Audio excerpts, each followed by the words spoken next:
माझ्या यूट्यूब चॅनलवर माझ्या मित्रांचे स्वागत आहे।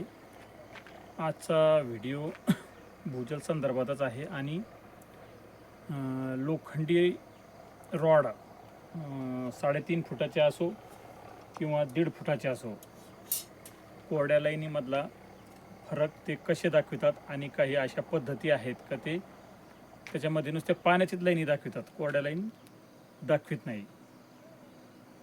हे मी व्हिडिओमध्ये दाखवायचा प्रयत्न करणार आहे, तर व्हिडिओ संपूर्ण बघा। तुमच्याजवळ जर 3.5 फूट रॉड असतील तर त्याच्यासाठी काय कोरड्या लाईनीपासून कसा बचाव होऊ शकतो किंवा जे बिगर कामाच्या लाईनी आहेत त्याच्यापासून आपला कसा बचाव होऊ शकतो, 2-3 पद्धती मी त्याने दाखवीन आणि छोट्याने पण दाखवीन। तेच प्रयोग आहे परंतु छोट्या लोखंडी रॉडवर पण होतात। तर इथं पहिल्या 2 लाईन आहे। एक छोटी लाईन आहे पाण्याची, छोटी म्हणजे 1/2 इंच असू शकतं, ते आडवावर 1/2 इंचपेक्षा जादा बी असू शकतं। आणि एक लाईन आहे परंतु ती कामाची नाही आहे। जर आपण 3.5 फुटावर पाणी बघत असाल तर त्यांच्यासाठी, आणि जे लोक समजा 2 हातामधलं अंतर 1 फूट किंवा 9 इंच जर ठेवत असाल तर त्यांच्यासाठी हा प्रयोग आहे। इकडे बघा, ही लाईन दाखविली, इकडे बघा,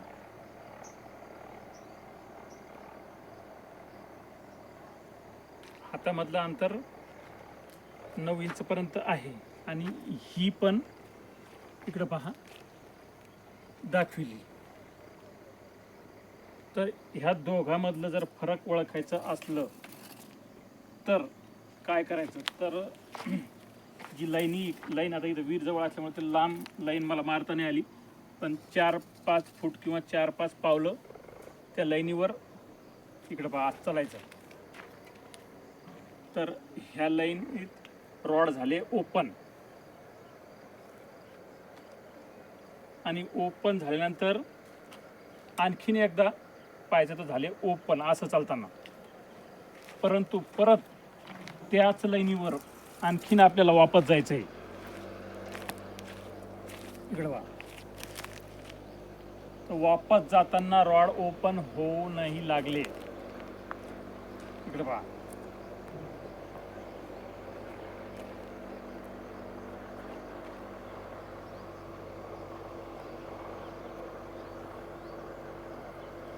आणि ही लाईन इकडे पहा, याच्यावर पण आपण थोडी छोटी पाण्याची आहे परंतु याच्यावर चालून दाखवू। इकडे पहा,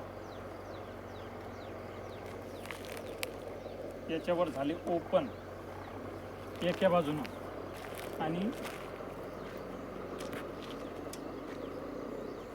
दुसऱ्या बाजूने पण झाले ओपन। तर असं जर झाले तर ही लाईन दोन्ही बाजूने जर ओपन झाले तर कामाचे असू शकते। एका बाजूने जर ओपन झाले समजा चालताना लाईनीवर, तर ती लाईन आपल्या कामाची नसू शकते।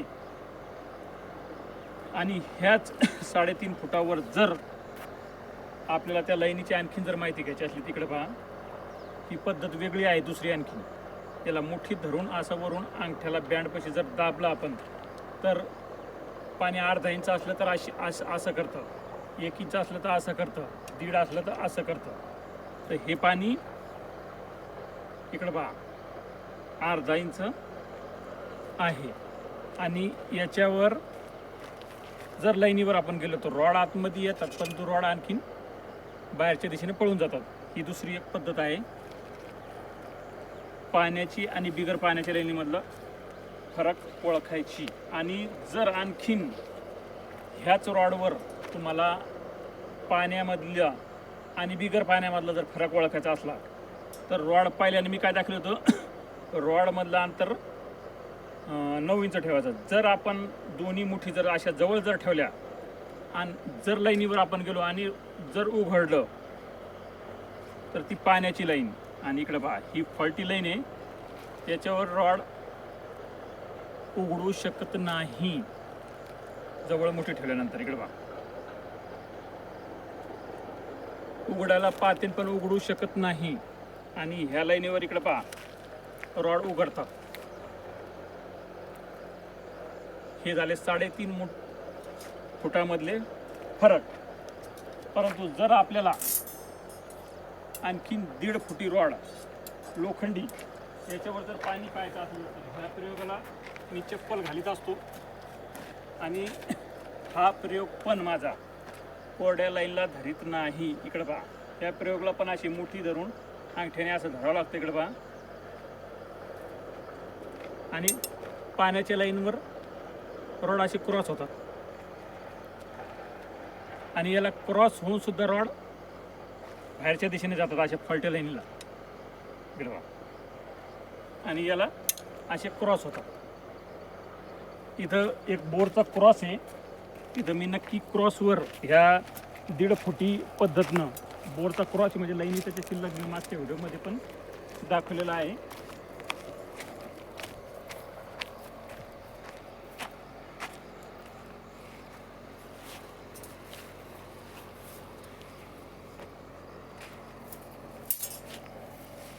तर बघा इकडं,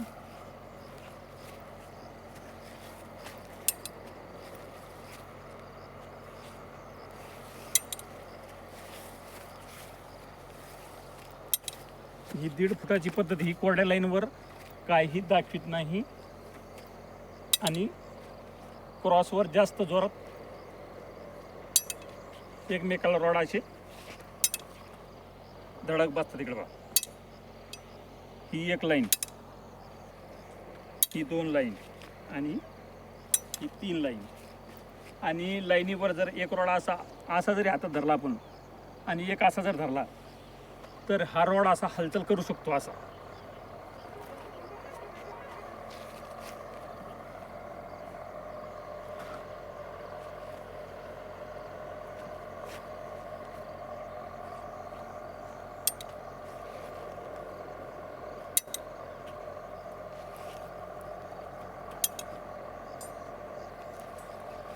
तर हे आज काही प्रयोग होते लोखंडी रॉडवर पाणी बघण्याचे. ज्या ज्या लोकांना माझे हे प्रयोग आवडतात त्यांच्यासाठी मी व्हिडिओ नेहमी काढायचा प्रयत्न माझा चालूच राहील. आणि ज्यांना आवडत नाही त्यांनी माझं चॅनल पण ओपन करायचं काम नाही आणि काही व्हिडिओ पाहायची बिलकुल गरज नाही. मला एक पण व्ह्यू झाला तरी चालन. परंतु ज्या लोकांना माझं आवडत नाही त्यांनी उघडून पाहायचंच नाही. मी सुद्धा कोणाचे जे आहेत माझे विरोधक त्यांचे मी व्हिडिओ बघत नाही. ज्या ज्या लोकांनी माझ्या चांगल्या मित्रांनी पाहिलं त्यांनी कॉमेंट करणे आणि ज्या ज्या चांगल्या लोकांनी व्हिडिओ माझा पाहिला त्यांचे सगळ्याचे धन्यवाद.